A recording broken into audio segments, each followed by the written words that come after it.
Hello again, and welcome back to Illegally Cited. This is Jesse here, and I am back for another monthly channel update and kind of a random topic video. Lots of stuff going on, just what I'm working on, the channel, life in general, games and accessibility, and whatnot. So we'll just get right into it here.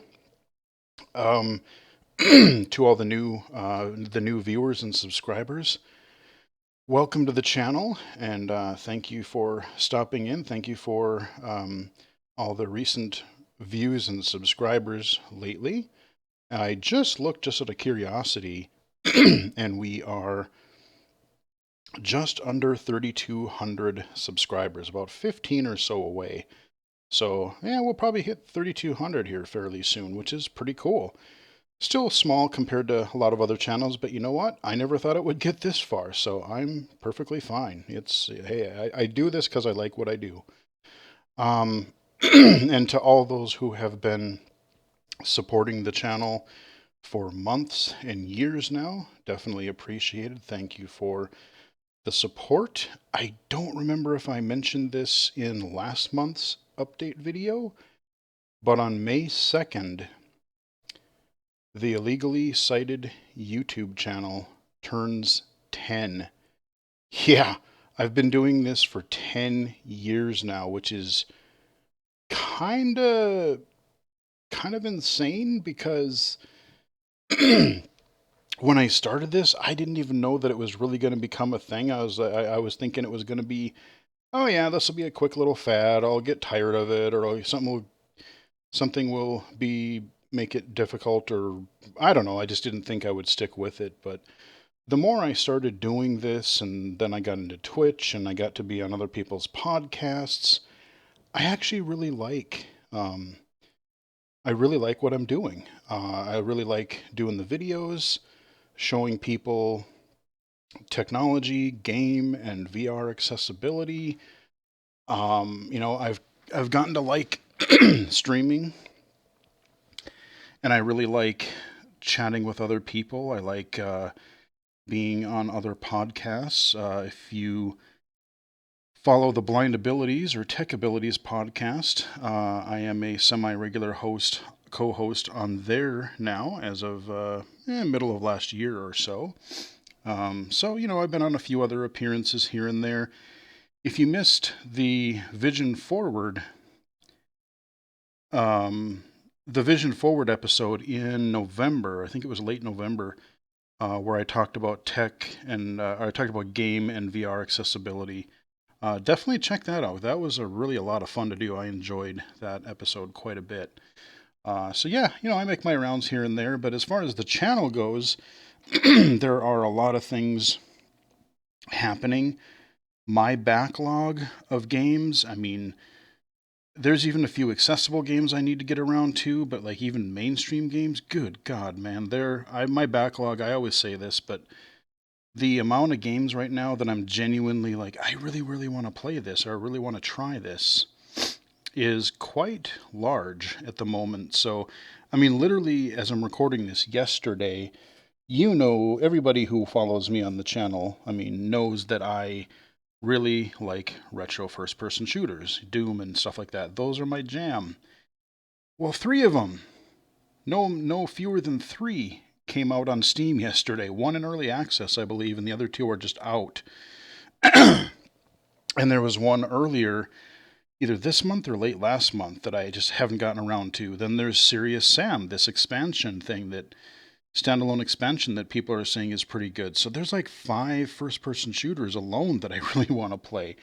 I need to get around to the Stardew Access mod. That keeps getting updated. I need to try that. I know I've had a couple of requests for a couple of mobile games on the stream and in comments, so I need to look at those. And February is just packed with releases. We've got Sifu, which I've just started tinkering with the other night, and oh boy, it is a cool game, but I'm kind of getting my ass kicked right now. So I might stream that actually this weekend. Um, but we have Horizon Forbidden West. I think we've got some other indie games. I mean, I can't even remember them all. There's a good several games that are coming out in February, and I think it's just a pretty steady stream.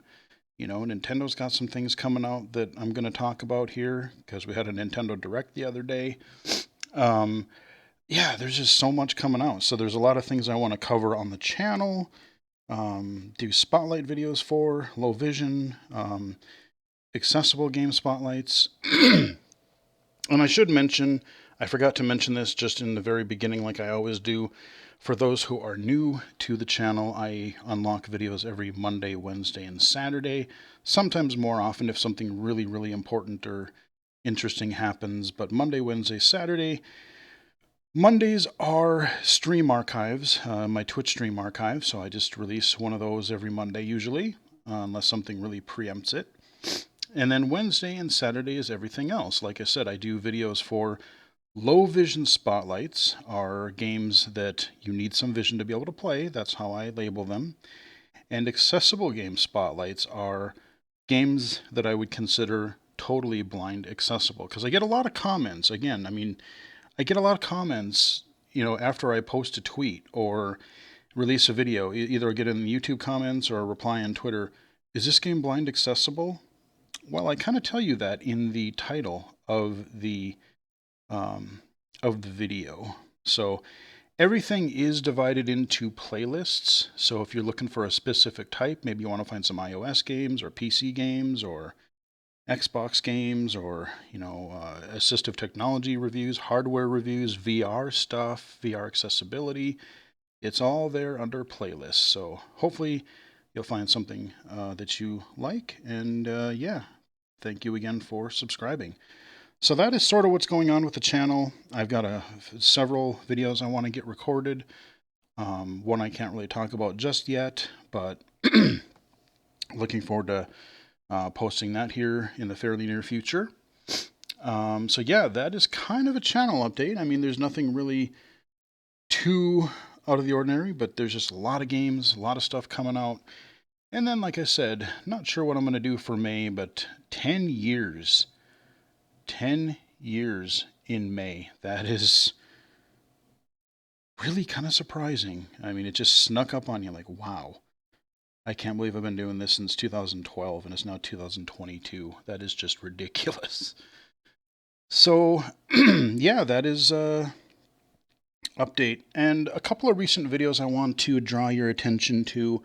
I do have a stream archive for this last weekend, twitch.tv/illegally cited, by the way. And this video, I played more of the Doom Toby accessibility mod. So I've played this before on stream. I've done several videos on it as it's been updated and such. But this was a really fun, really cool stream because I played, you know, Mr. Alan D1, shout out to him. Alan is the man.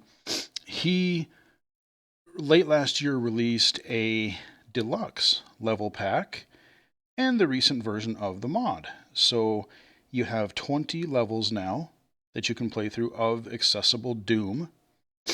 And I have played through now, a while ago I played through the levels that were based on the first episodes, or the first episode.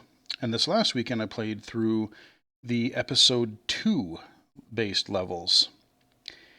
But the coolest part was not only did I do that blindfolded or with no vision without looking at it, and I did get through it, but what was really cool was I was chatting with Alan via email earlier that week, and I had mentioned that I was thinking about streaming it soon, and he asked, oh, when are you going to do that? I'd like to maybe pop into the stream and check it out.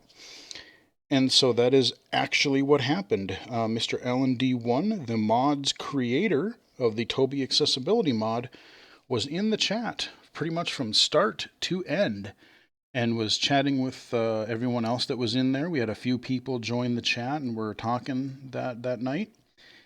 And then he was answering questions that I had or that other people had, and we were talking about a couple of different ideas and just thoughts on, like, design thoughts on how to make these types of games accessible.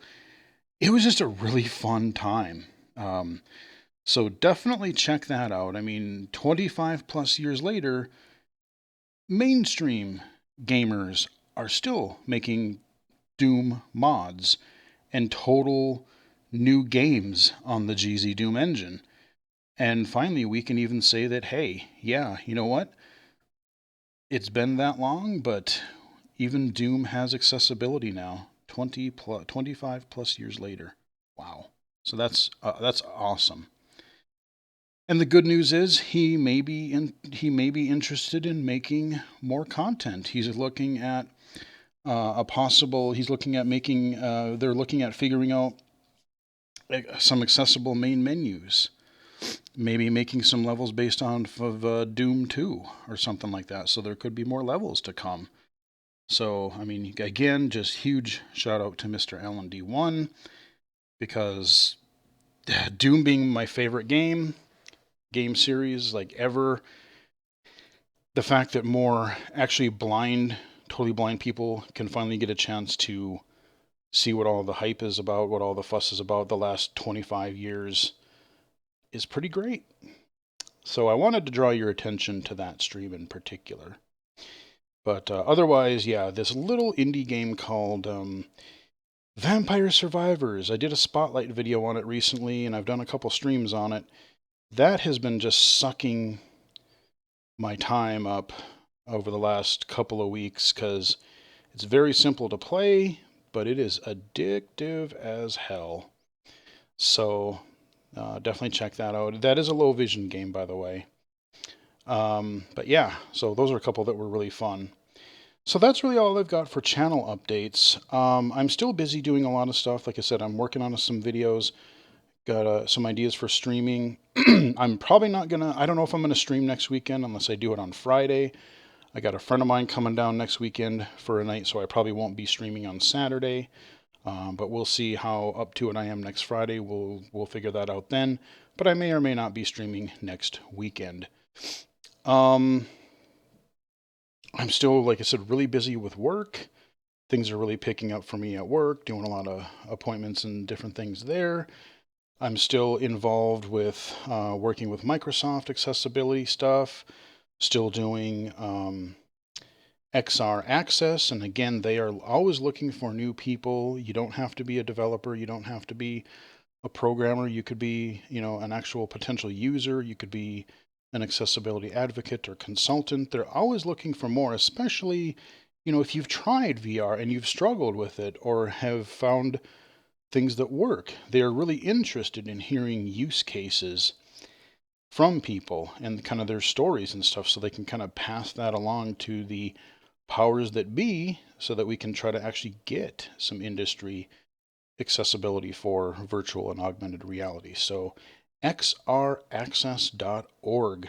I'm still working with them. Go check them out if you have any interest in virtual and or augmented reality. So I'm working with them. I'm doing a couple other little consulting thingies along the way here. I'm not really at liberty to talk about them right now, but again, it's just fun doing this kind of stuff on the side. Still keeping up with my drumming. I'm really enjoying that. Just it's a nice break from tech. Just get out there and crank on some rock and roll, and pound away, man. I generally play every other day. Sometimes I skip a day just to take a little bit of a break, but I try to get at least half hour to an hour when I do play. Sometimes if I'm really into it, I play a little longer, but it's a really nice diversion, and I get to enjoy my music since I'm not really commuting anymore. I don't really listen to music quite as much, so it gives me a good excuse to keep moving a little bit, listen to some tunes, and I actually feel myself getting a little better every little bit. So, I can actually play some songs now, which is a pretty cool feeling. So that's sort of my my updates.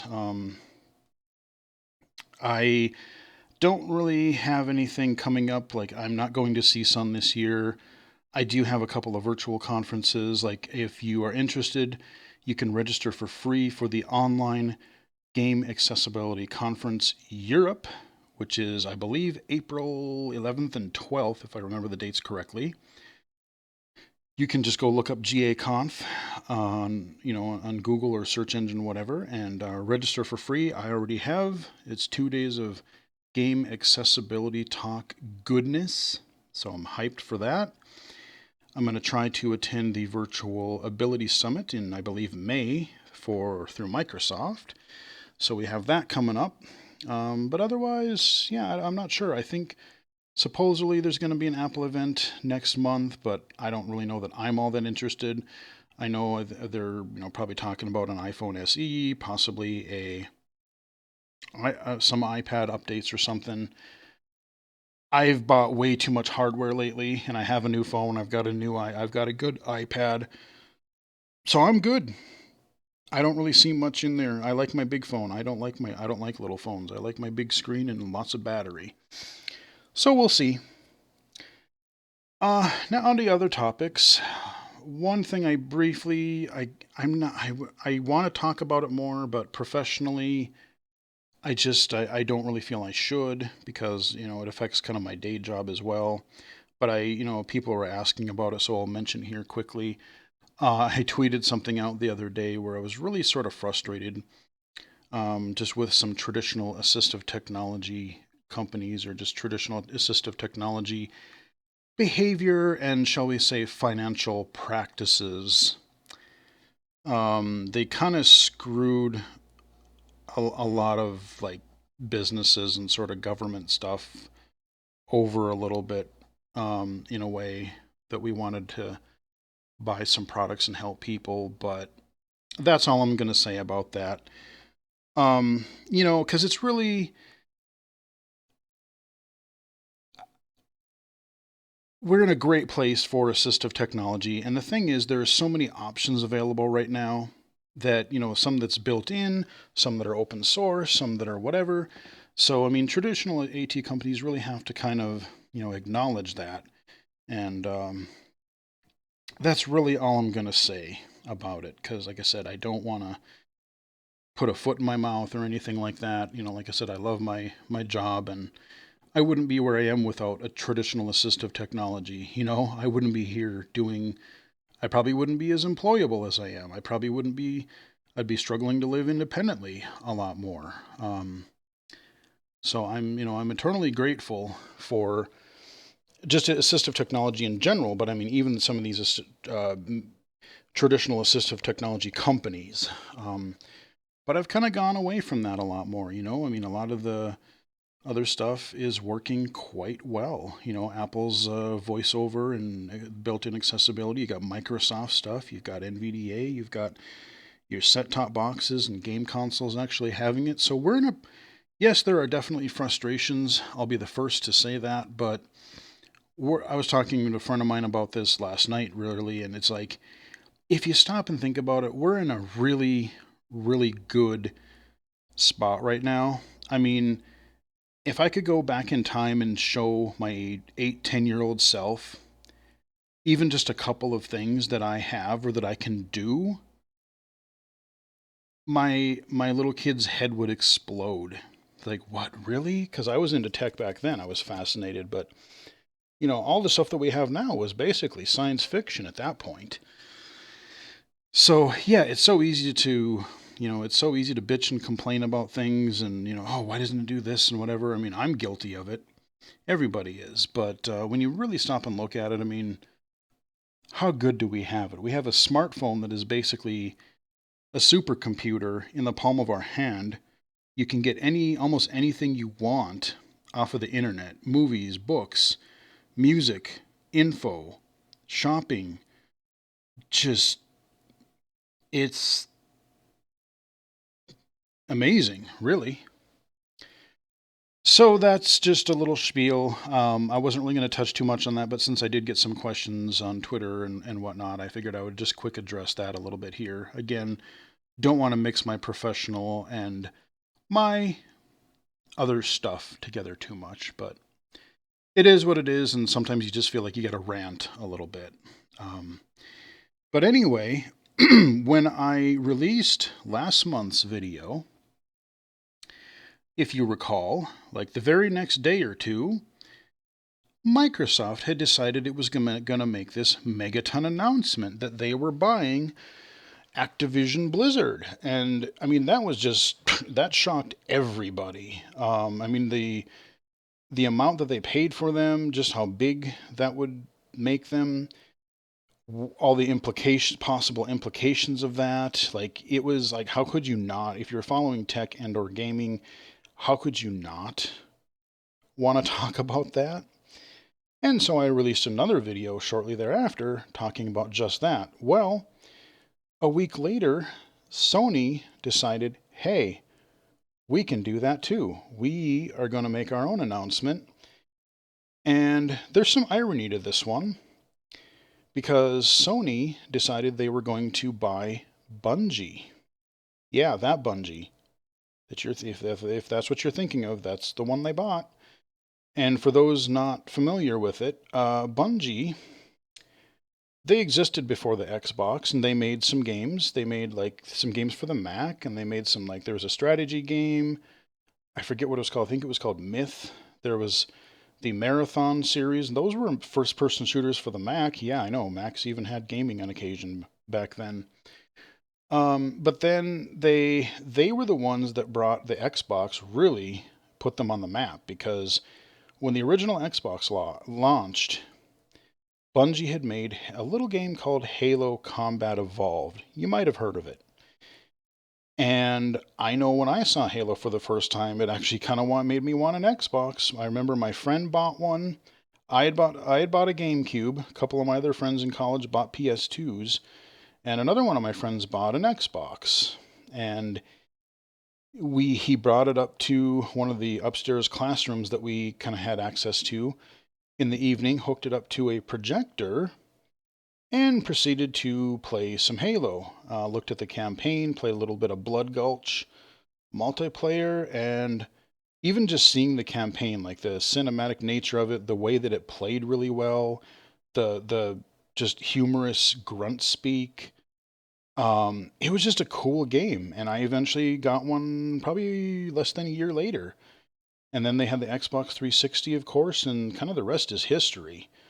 Um, but yeah, Bungie, they made Halo 1, 2, 3, a couple of spin-off games, and then they decided, we don't really want to make Halo anymore. We are gonna leave Microsoft, turn the Halo franchise over to 343 Industries. They made Halo 4, 5, and then Infinite, which Infinite is actually really good, by the way. But then Bungie, while independent, they made this little game that you might have heard of called Destiny and Destiny 2.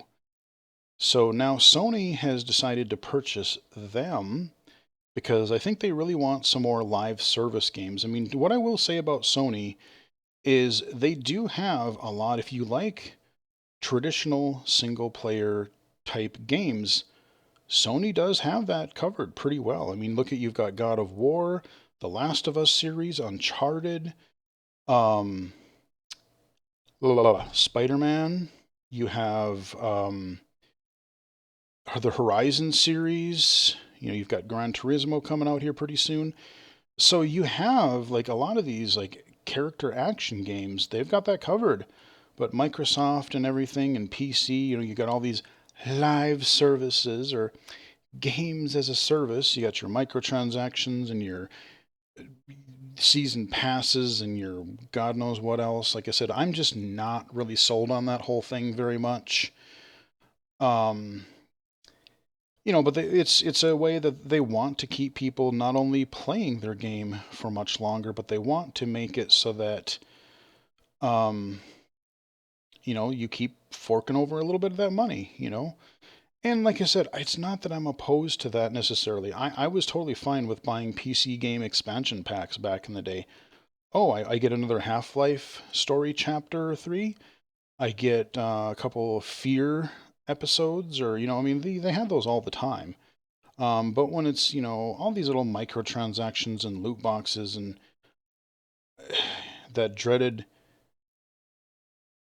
NFT, I've got no fucking time for those. All of that stuff, I'm not into it, but I think Sony just wants to bulk up their kind of games as a service type thing, and Bungie would be a good way to do that. So, but then they did announce that they're not going to make the Destiny series PlayStation exclusive, so they say right now. And then Microsoft fairly recently also just kind of fired back and said, "Oh, okay, well, yeah, we don't have any plans to make. I think this is going to allow their purchase of Activision Blizzard maybe go down easier with the government when they are trying to get approval, because they said, oh, we're not going to make Call of Duty an Xbox exclusive. Now, you might get perks for Call of Duty on Xbox. You might get some specific perks for Destiny on the PlayStation side of things, but the fact that they're there, it's kind of like how Sony, what did you have, like the Avengers, where they put, like, Spider-Man was exclusive to the PlayStation version of Avengers, which sucked, but, stuff like that. But yeah, and for those people, for those who are thinking, oh, well, they just did that to fire back because Microsoft bought something.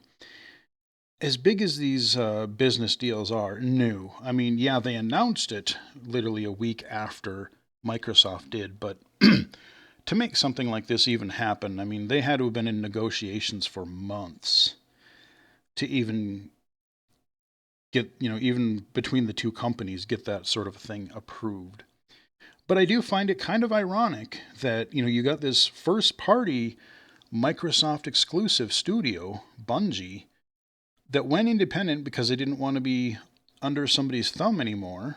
They were big enough where they didn't, need that. And then I don't know what Sony offered them, but yeah, now they're under Sony's umbrella again, which I don't know. I just find it a little bit ironic there.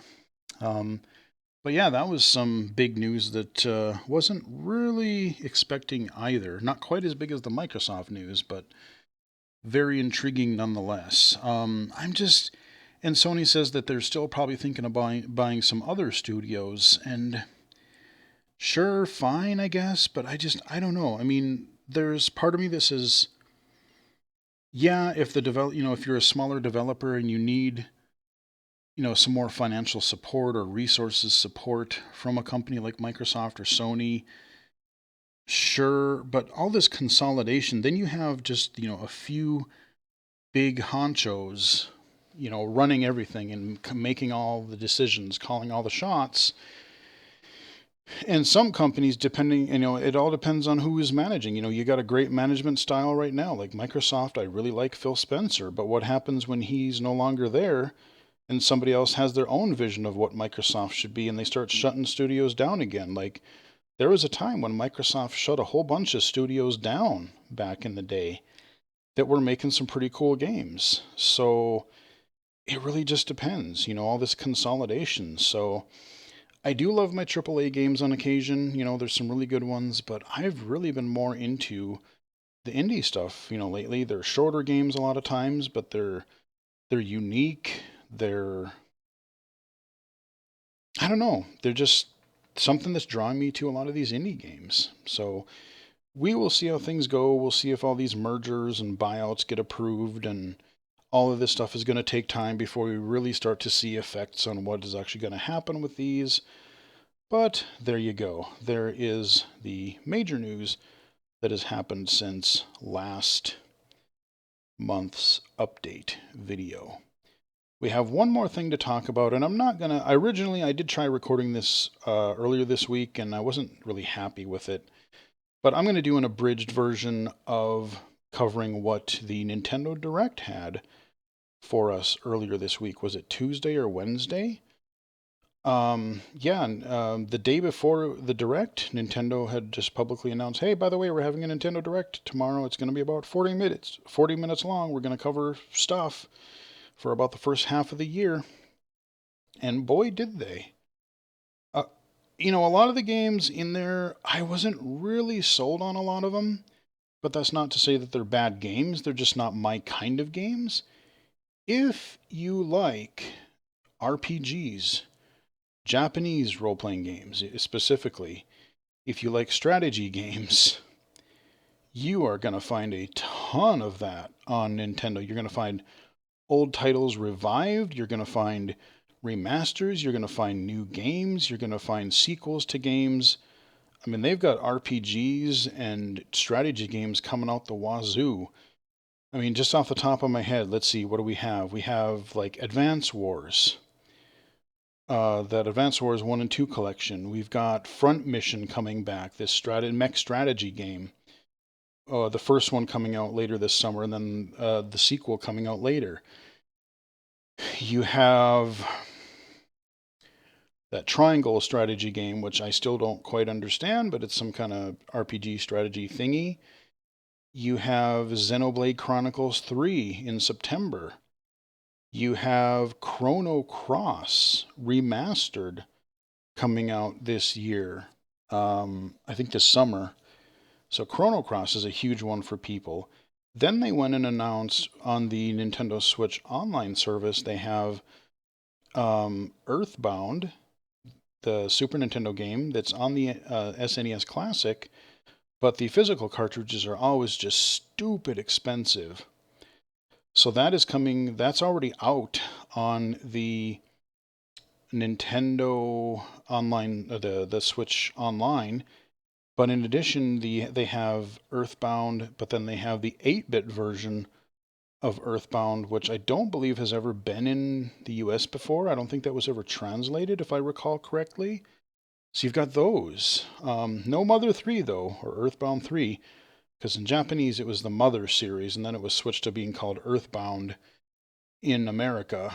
Because people were getting hyped about that, like, oh my God, are they going to do Mother 3? But now that, if they just translated that first one, that 8-bit one, I mean, you can speculate all you want, but at least there's a better chance of it ever than there ever has been that they might consider doing that, especially if a lot of people play these games on the Switch Online service. So they have those. I know, oh God, and then there was, what is the name of that series? They turned it into another Warriors game, like Dynasty Warriors, Hyrule Warriors, Fire Emblem Warriors. So they've spun off that RPG into the hack thousands and thousands of dudes hack and slash story anime thing. That's now going to be a thing. I don't even know. Like I said, there's so many RPGs. I've probably missed. Oh, there's some like was it Live Let Live or something? I have no idea what that is, but it was never in America before. But again, they've translated it, and it's been kind of this remaster thing that's coming out later this year. Those are just the ones I can think of. So, like I said, if you like role-playing games, if you like anime, if you like strategy games, holy criminy. I mean, some of these might be coming out on other platforms, but some of them are also just Nintendo exclusives, at least for now. And they've got a boatload of them, especially if you want to play these in portable mode, if you can see well enough to do it. So I wasn't really interested in those. But then they did announce a few that I was interested in. They have Mario Strikers. I forget what their subtitle for it is, but this, the Mario Sports series, like Mario Golf, Mario Tennis. They have Mario Strikers, that is their soccer series. Again, I'm not into soccer, but I'm not into golf either, and I enjoyed me some Mario Golf back in college.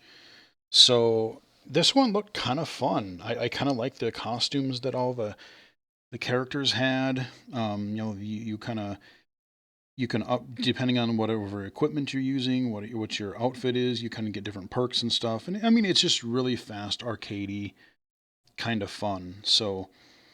I don't know, like I'll wait till the reviews are out to see how people like it, but that looked potentially just fun. Speaking of sports, we do have Nintendo Switch Sports. Remember good old Wii Sports? I know even blind people who played that. Like you could show somebody how to play Wii bowling. Wii bowling was awesome.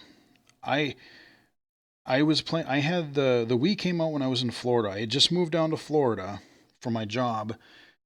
And my few friends and I, we played the hell out of Wii Sports. Primarily Wii Bowling, a little bit of boxing, but primarily bowling. I mean, it was fun. You know, Clubhouse Games has a pretty good bowling game in it, but um, yeah, online and offline multiplayer and single player.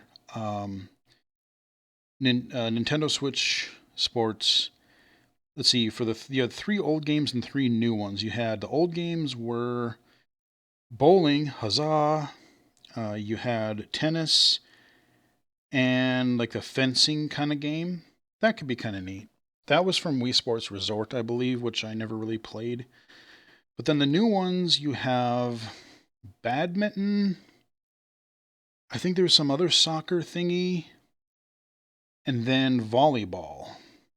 And then they also announced like later on they're going to have a physical cartridge version, and with that version you get a leg strap so you can put one of your Joy-Cons in, and then when you're playing the soccer game you can use, because you have it strapped to your leg, it'll know, and then you can do like kicks, so you can actually play soccer with, by like making a kicking motion instead of using buttons. So that, I don't know, that's kind of neat, I guess. Um, but I was watching some of the footage, and even like the volleyball, it was really the environment that they were in. They were in some sort of building, and there was some big glass windows behind your opponent character. And I found like seeing the volleyball was not always the easiest thing to do. Like tennis seemed to look okay. Bowling was easy enough to see. That was fine. But like volleyball and badminton, I was really kind of harder to see a little bit too, from what I remember. So it's kind of a mix. It depends how much they're going to charge for it. Like if I could just buy the bowling one, I totally would. Like, cause I loved Wii Bowling. I mean, that was like the one of the funnest home bowling games I've played ever. So yeah, we got a sports game, couple sports games, Strikers, and then the Switch Sports. And then next month, the end of next month, we have Kirby Forgotten Lands. This one, I gotta say, is pretty charming. I am looking forward to giving this one a shot. It's it's like it's more 3D. It's not a 2D side scroller. It's like 3D. It kind of reminds me almost like a Mario Galaxy, or not my Galaxy, Mario Odyssey, but with Kirby in a way. Maybe just kind of going around these environments, and I don't know what the overall gameplay will be like, but it looks fun. They have this new whole system where, what they call it, like mouthful mode or something like that, where he's known for, you suck in bad guys and then you take in their ability. Well, now you can suck in certain objects, and like you can become like this vending machine that you can use as a weapon. So then you can spit out like soft drinks, like pop cans out at people or out at enemies. Or the best one, you can be this little car, and they call him Carby, or that's what people online are calling him, Carby. Um, it just, like I said, it's just so funny looking, and it's just kind of, like I said, it's just adorable. Kind of reminds me of, like, I know it was for mainly for little kids, but there was a game on the Wii.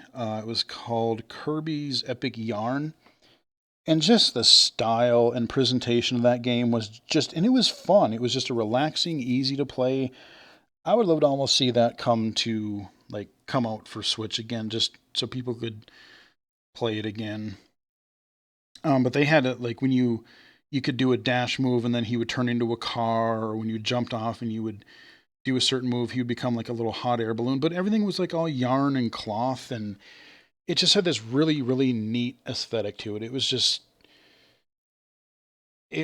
really neat. Um, but yeah, I mean, this one, it looks pretty good. This new Kirby game. Looking forward to that. And if you like platformers, they also announced this summer, I believe July, the Klonoa series. I don't remember when that series started. I think I had picked up some version of a Klonoa game on the Wii. But it's kind of a two and a half D kind of platformer. It's very colorful. But they're doing like a Klonoa 1 and 2 remastered sort of collection thingy. And that one, I believe, is going to multiple platforms, but it is coming to the Switch, and people were pretty happy about that. So you got some platformers. Oh, they announced an update to Metroid Dread. This is a game that I picked up last year, really wanted to like because I love the Metroid series. But there was just some control jank. I really wasn't a fan of the controls. I had trouble with fighting some of the Emmy robots. And there was some of it just with the detail of the backgrounds and stuff. I found it a little bit visually hard to see some things. So I started it, but I kind of fell off of it fairly quickly. But they announced an update that is out now that adds both a insanely hard difficulty, basically a one-hit one and you're dead difficulty, dread mode, hell no. But then they added a rookie. I don't know what's all changed or involved in that, but a rookie difficulty for new players. And that might be, hopefully, I'm hoping that's enough that's going to make it a little bit easier for me to play. So I do want to check that out, and hopefully, maybe that'll make it more playable for me. So there's that. Like I said, I can't even remember. There's so many RPGs and stuff. Oh, there was some free to play Disney Mario Kart kind of a thing coming out in, was it April-ish? Some kind of, I don't know if it came out from mobile or whatever, or if it's a new thing, but yeah, it's kind of like a Mario Kart thing. The only thing that concerns me is, again, if it's a free to play, they're going to monetize the shit out of it probably. So I don't know how much, and again, it's probably going to be a multi-platform if I had to guess, but I like a good kart racer, so maybe.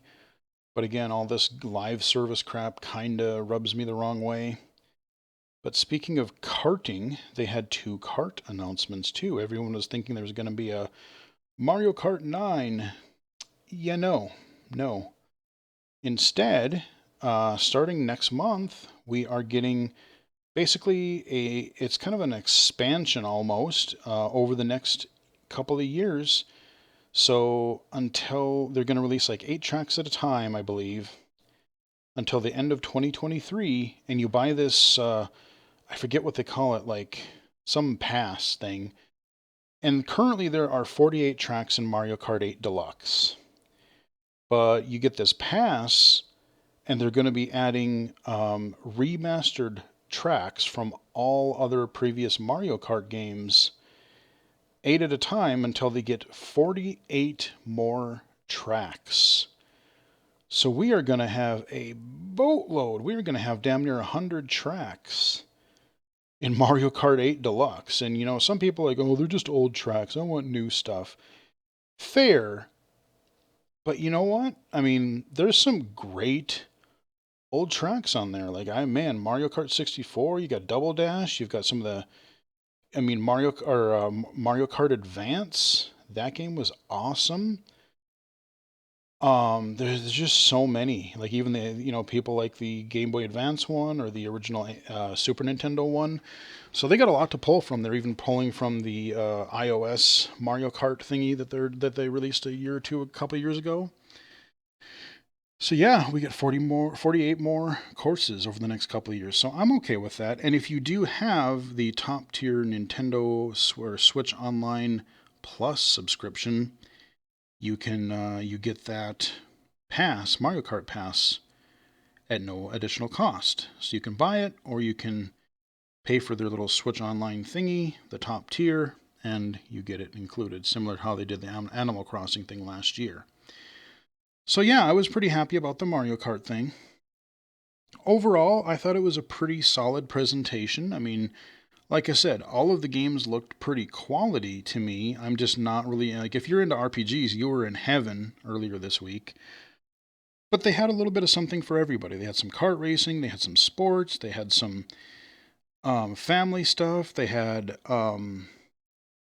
role-playing games, strategy games, bringing old stuff back, a couple of new games, new games in a series or franchise.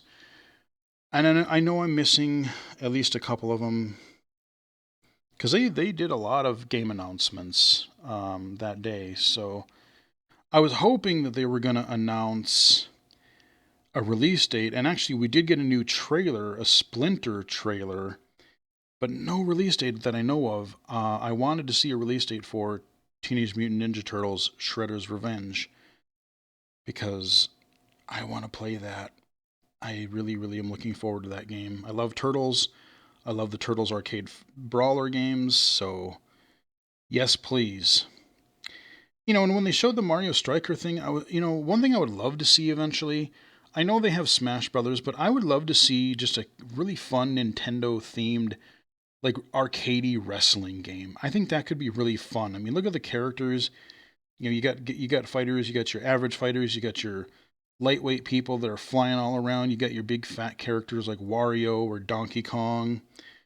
Um, if don't have any quick times in there, but like just have it a fun like N64 era style, but with really nice, just bright colors, all the Nintendo characters. I would love a Nintendo mascot like wrestling kind of game. That would be great.